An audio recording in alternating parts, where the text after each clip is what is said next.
Everything just changed for the Dallas Stars as head coach Pete DeBoer makes a shocking decision and has equally as shocking comments for the media after their elimination from this year's playoffs. And this now forces the Dallas Stars into a franchise-altering decision this offseason. We're going to break it all down in this episode of Hat-Trick HQ. But before we do that, a quick reminder to hit that subscribe button. About 72% of you who watch these videos are not subscribed to the channel. So if you want to stay up to date with everything that's happening around the NHL, go down below, hit that free subscribe button, and you get to stay up to date with everything going on around the NHL. But KC, let's dive right into it. What we saw last night was absolutely unbelievable, I thought, from the Dallas Stars, and they lost in 5 games to the Edmonton Oilers. Congrats to the Edmonton Oilers. We'll have some content on that out on the channel very shortly because we have like a week in between games here for some reason. I don't know what the NHL is doing with their scheduling. But back to the Dallas Stars. Pete DeBoer had some shocking comments after pulling Jake Oettinger early into Game 5, which I thought was absolutely crazy. And he went on to say, I didn't blame it all on Jake, but the reality is if you go back to last year's playoffs, he's lost 6 of 7 games to Edmonton, and we give up 2 goals on 2 shots in an elimination game. That's a pretty big sample size. Now, in terms of Game 5, yes, like I'm sure you want to save from your goaltender to start the game. To go down 2-0 early like that is terrible. It's backbreaking, right? I can understand that. But the rest of this quote reads very poorly for, in terms of calling out Jake Oettinger and your franchise goalie, the best goalie, I would argue, in the league right now, because he's carried you this way, right? And his stats, we'll get into all of that stuff in a second. But what are your initial thoughts on this? Because I thought pulling him for the entire game was a little ridiculous, and then blaming it on him, and not, again, he says not all of it, but most of it on him, I think was ridiculous. Yeah, this is horrible. I mean, I try to keep my emotions in check here on the channel, Darius, but I think this was the worst call that has ever been made by a head coach in NHL history. I think having your franchise goalie pulled, I mean, yes, he did let 2 shots in, but you got to think the first 8 minutes of this game was a dumpster fire for the Dallas Stars. They took a penalty, which led to a goal on the first shot. Then the second shot went in as well, which sucks. And then you yank your goalie, you take a timeout, then you decide to yank your goalie and put DeSmith in, and what does he do? Let another goal in that first 8 minutes of the game. So I think this is the worst decision I have watched as a hockey fan by a coach in a very long time. And I mean, I feel for Jake Oettinger today because he didn't get a chance to battle back and get into a groove into this game. We've seen it earlier in the playoffs with the Winnipeg Jets. They were in a Game 7 and they went down 2-0. They bet on their franchise goalie to get them through that game, and they did. And they won, and they went on.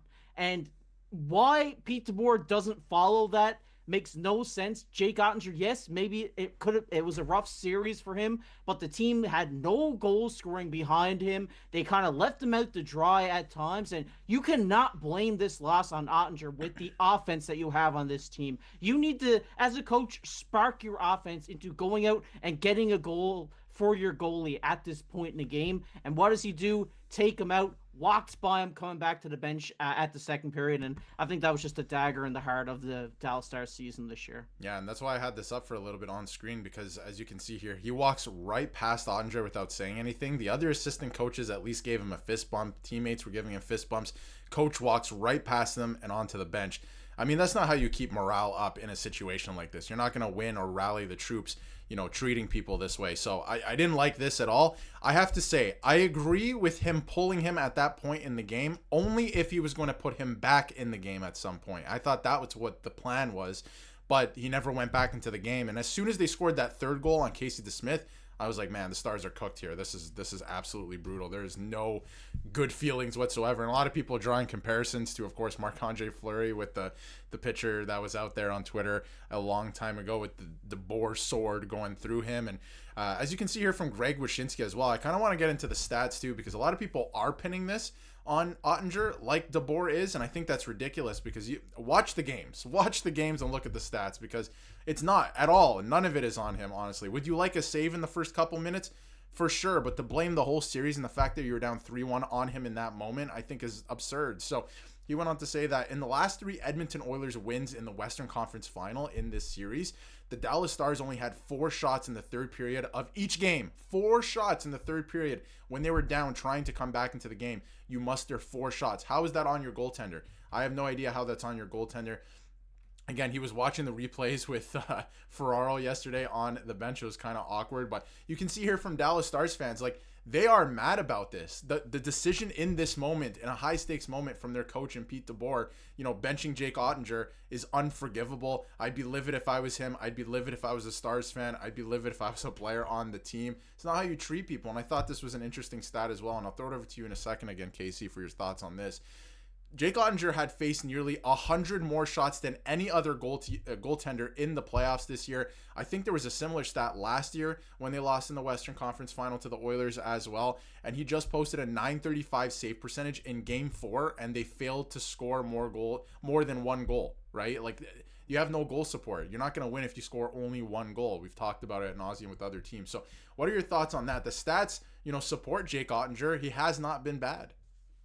Yeah, I hate this about hockey fans. I feel like in the playoffs, whenever a team gets put out, I know it was like this in Toronto for years, where the goalie always got the blame because they weren't that good. And in this case, Oettinger was the guy who kept this team in this series. He was there night in, night out, backing his team up. But like you said, the offense could not score a goal. They couldn't buy one here because Stuart Skinner was playing some unreal hockey in the crease on the other side for the Edmonton Oilers. And I hate how all this is getting blamed on Oettinger, because I still believe that he's one of the most underrated goaltenders in the NHL. We've seen it in this playoffs. He dragged this team back to the Western Conference Finals, putting up, I believe it was like a .936 save percentage at the beginning of this series. So without Oettinger in the crease, you do not make it this far. And when you get this far, you need to start scoring goals. And I get it, Edmonton was hot, and once they got hot, it was hard to battle back and get the momentum back in this series because, Connor McDavid wants to win his first cup. He's the best player in the world, and that's all he can do when he's on the other side of the ice than you. But I think this is a ridiculous call from him to pull him and not go back to him, even though this guy got you this far in the regular season, got you this far in the playoffs, and to just, let him go out like that and not even put him back in. And I think if I'm Jake Oettinger right now, I'm going to management and saying, I hate how this situation was handled.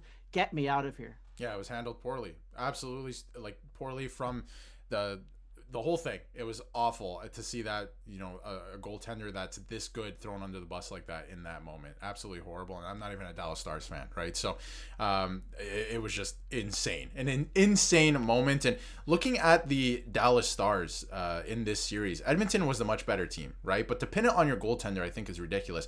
As a team, you scored 11 goals, and 6 of those goals came in a Game 1 win for the Dallas Stars, right? You're not going to win a series that way, especially with Edmonton playing as well as they were. And he was giving the Stars a chance to win. He really was. And you can see here from Pete Blackburn as well. You feel for Jake Oettinger. He wasn't great by any means. He wasn't like otherworldly or elite in this series, but he did keep them in games at times, right? If you're only scoring 1 goal, you're not going to win the game. And but he also wasn't terrible and got no run support, barely gets to play in the last game of the season, and then tossed under the bus by his coach post-game. What a way to support your franchise goalie. And like you said, if you're Jake Oettinger, I mean, you're probably going to management and saying, like, maybe I wasn't that great, but why was this handled this way? I don't like this. And, this is from Rono Analytics as well. And he went on to say that Jake Oettinger is maybe not an elite goaltender. But again, in the context of this situation, I don't think it matters because he was good enough in this series and they didn't get him the run support to go off with it. And if you look at, in his career in the playoffs, he's a .913. Like, that's good enough to win, I think, especially with save percentages dropping year after year, with goal scoring going up in the league. And even this year, he had a .905. And again, league average is like 900 at this point. So he was above average, and he was keeping them in games at times, and they just weren't scoring any goals for him. It's absolutely ridiculous, I think. And again, like you can see here, what are you going to do when you're scoring 1 goal a game or maybe no goals a game? You're not going to get anything out of that. So thought it was absolutely ridiculous. to throw your goaltender, your franchise goaltender under the bus like that. But any final thoughts, KC? Because I thought this was a pretty pathetic way to go out for the Dallas Stars with their coach throwing their goaltender under the bus like this. And do you think he ends up getting fired because of this? Yeah, if I'm the front office in Dallas right now and I'm seeing how this was handled, I think it's a fireable offense. I think you have to do this. I mean, like you said, I'm not against taking him out and then putting him back in. You know, you kind of give him a little mental reset, and maybe he comes back with, MB's better in the crease when you put him back in. But right now, to just take him out the entire game for what he's given you this season, for what he's given you in the playoffs, I think this is a fireable offense, and I'm just going to leave it at don't let the door hit you on the way out. It's going to be interesting to see what they end up doing this offseason, because I don't know if they could coexist on that team anymore, because I would be, if I was Jake Oettinger, I would be pretty upset about that. Because was I at my best? Maybe not, but I definitely gave my team a chance to win. So it's going to be interesting to see what they do this offseason. But let us know in the comments. We want to hear what you have to say. So let us know in the comments how you feel about the situation. Do you think that the coach was right for doing this, Pete DeBoer right for doing this, or do you think he did throw his franchise goaltender under the bus? Let us know in the comments. And if you haven't yet, hit that subscribe button so you can stay up to date with everything NHL.